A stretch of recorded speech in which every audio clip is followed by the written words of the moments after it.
Olá, espero que vocês estejam bem.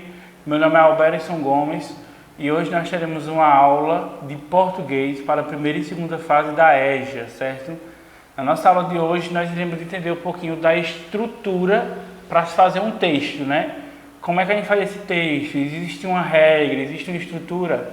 A gente vai ver tudo isso na aula de hoje e vai tentar fazer uma correlação sobre texto e título, né? Para que serve o título, qual a função do título. Então tudo isso a gente vai ver na nossa aula de hoje. Espero que vocês prestem atenção. Vamos começar a aula agora e se liga no slide.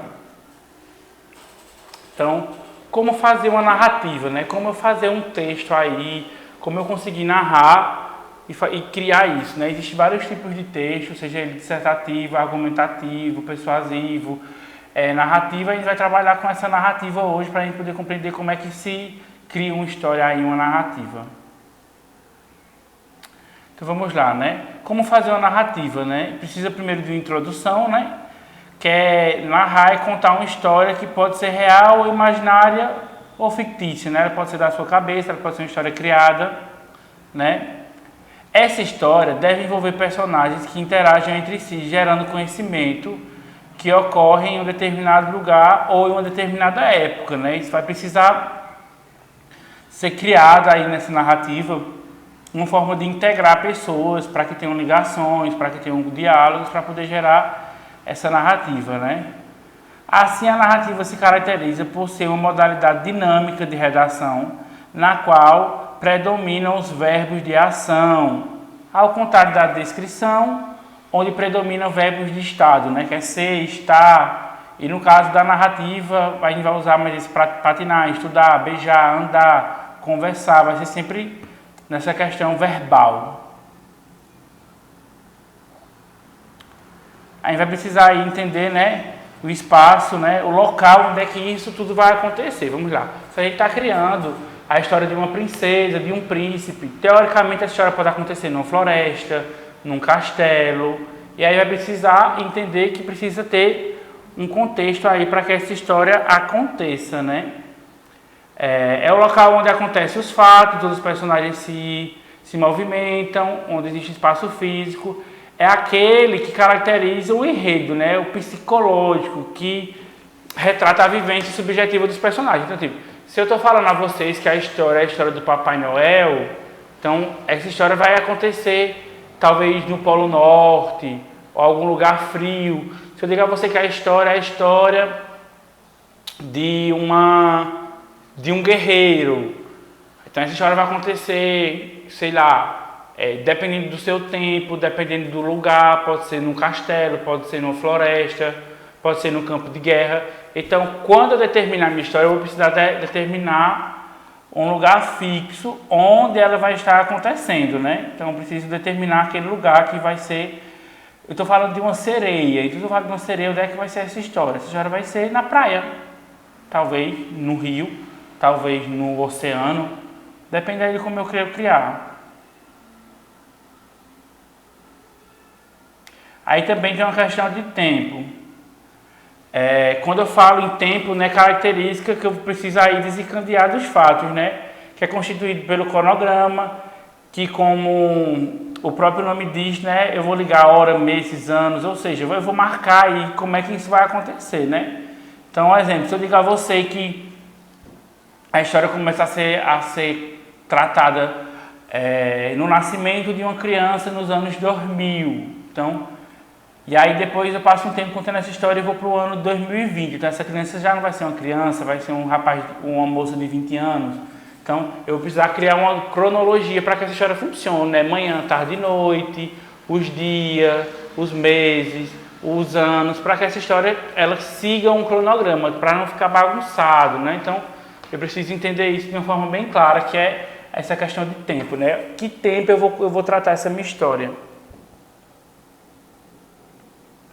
Aí eu vou ter que ter os personagens, né? Que são as peças fundamentais, que sem eles não havia um enredo, né? Se não tem personagens, como é que eu vou contar essa história, né?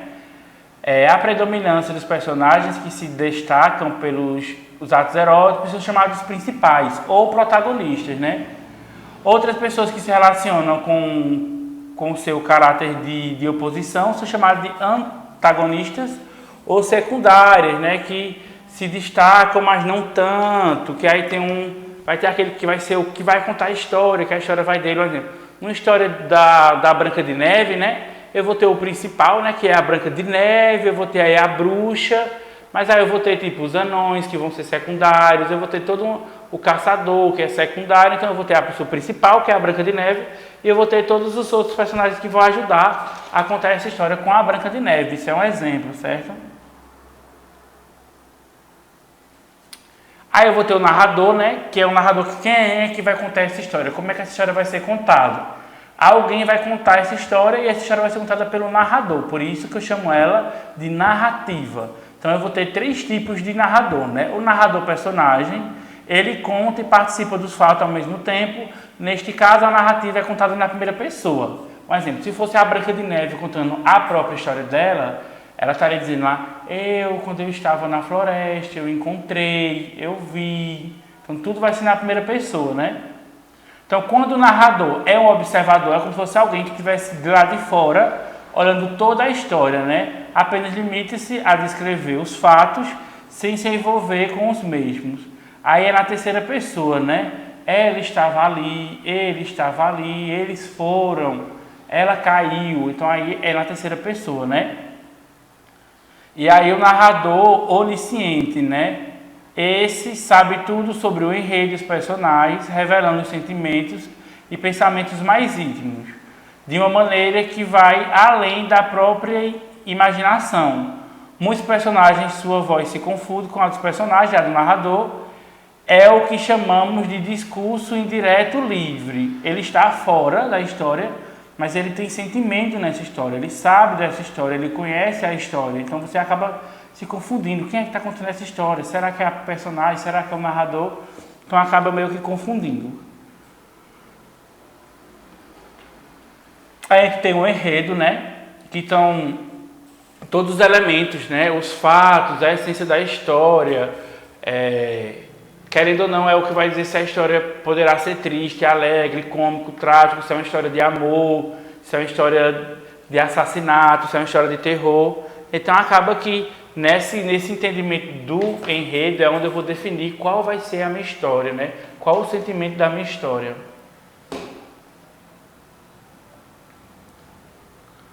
Aí, antes de começar a fazer uma narração, é importante responder algumas perguntas para facilitar a instrução do texto, né? Então, se você for começar a fazer um texto narrativo, você vai precisar fazer essas perguntas, né? Qual o fato que está acontecendo, qual o fato ou acontecimento será narrado? Quando ele ocorreu ou ocorrerá? Onde tudo acontece? Quais são os personagens? Por que o fato aconteceu? Como ele ocorreu? Quais suas consequências? O narrador participa da história, então eu preciso primeiro responder, criar minha história e responder essas perguntas para poder conseguir fazer um texto narrativo que seja coerente, né? Que tenha uma razão. E aí a gente vai só falar um pouquinho sobre a estrutura, né, dessa narração, e a gente vai continuar conversando um pouquinho sobre texto narrativo ainda na nossa próxima aula, né? A estrutura mais utilizada para os textos narrativos é a seguinte, né? A situação inicial, né? Os personagens e espaços são apresentados, foi estabelecido aí um conflito, a gente vai entender que conflito é esse. Um acontecimento modifica a situação apresentada e desencadeia uma nova situação a ser resolvida, que quebra a estabilidade do personagem do acontecimento. Um exemplo, na Branca de Neve, podemos dizer que essa introdução, né, essa parte inicial é contando a história dela no castelo e contando a história do porquê, ou entendendo, né, que a bruxa, que a madrasta não gosta dela, que é uma bruxa má, né, que não gosta dela. E aí, se eu não me engano, na história da Branca de Neve, essa bruxa má aí pede para que ela seja morta, né, que o caçador mate a ela e traga o coração para a bruxa ver, né. Então, a partir daí, se tem uma introdução da história que vai ser contada, né. Tem clímax, né, o clímax, que é o ponto de maior tensão na narrativa, né, que é tipo aquele ponto que no caso da Branca de Neve foi quando a bruxa foi lá e deu a maçã e ela foi e aparentemente entrou num sono aí que era uma morte. Então, isso aí é o ponto ápice, né, E aí tem o epílogo, né, que é a solução do conflito, né, que é quando o príncipe vem, beija a Branca de Neve e ela acaba vivendo novamente. Então, se você não assistiu, queria dizer que eu já contei a história todinha para vocês. Tipo assim, entender mais graça a assistir. Porque eu fui contando aqui, né, explicando a vocês e acabei contando a história todinha, né. Então agora a gente volta para cá para a gente tentar conversar juntos um pouquinho sobre isso, né.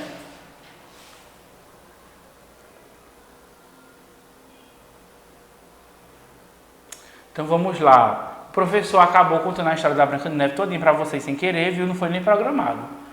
E aí o que é que eu preciso entender? Vocês vão precisar estudar um pouquinho sobre o texto narrativo, com tudo isso que a gente viu até agora, e aí eu vou deixar como exercício para vocês criarem uma história, né? Eu quero uma história narrativa feita por vocês. Quero que vocês me digam aí quem são os personagens, onde é que essa história acontece, qual será a grande história, o que será que vai acontecer com os personagens. Eu quero que vocês me mostrem os personagens. Quem é que está narrando essa história? É o próprio personagem? É o narrador? É um narrador onisciente aí que a gente não sabe quem é? Eu quero tudo isso no texto de vocês. Então, a nossa dica para a aula de hoje é encerrar ela aí vocês fazendo em casa. Se tiver alguma dúvida, volta o slide, dá uma pausa, copia direitinho lá as descrições. E aí eu vou esperar de vocês esse texto narrativo. Eu quero um texto bonito. E aí você vai mostrar ao seu professor de português esse texto para ele fazer uma pequena avaliação, que com certeza vai ser um texto muito, muito, muito bem feito, certo? Então fiquem bem, fiquem em casa e até a próxima aula.